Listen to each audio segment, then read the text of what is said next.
कुलाङ्गार छोरो होइन म त्यो पुलिसलाई के भन्छु र अहिलेको आइसिपीलाई के भन्छु भने नि दम छ साँच्चै म जतिको हिम्मतिलो छोरो थियो भने अहिलेको प्रधानमन्त्री र अहिलेको गृहमन्त्रीलाई समातेर थुन्नुपर्ने त्यो प्रमाण छ मसँग त्यो प्रमाण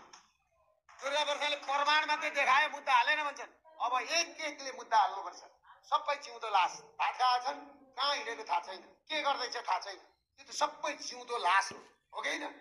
आहा अगाडि सिंहदरबार डल्यो सिंहदरबारमा आगो लगाउनेलाई नगरपालिकाको दमकलले पानी बाँड्दै थियो हो कि होइन तर सिंहदरबार र सर्वोच्च अदालत म हरानी भए मलाई पानी देऊ न भनेर रोइरहेको थियो तर त्यहाँ दमकल आएन त्यहाँ दमकल आएन अनि ललितपुरका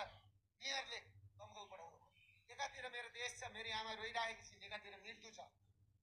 तर मेरो देश र मेरी आमा जोगाउनलाई मैले मृत्यु रोक्नुपर्छ मैले मृत्यु रोकेँ म मर्दा पनि शानसँगले मरेर जान्छु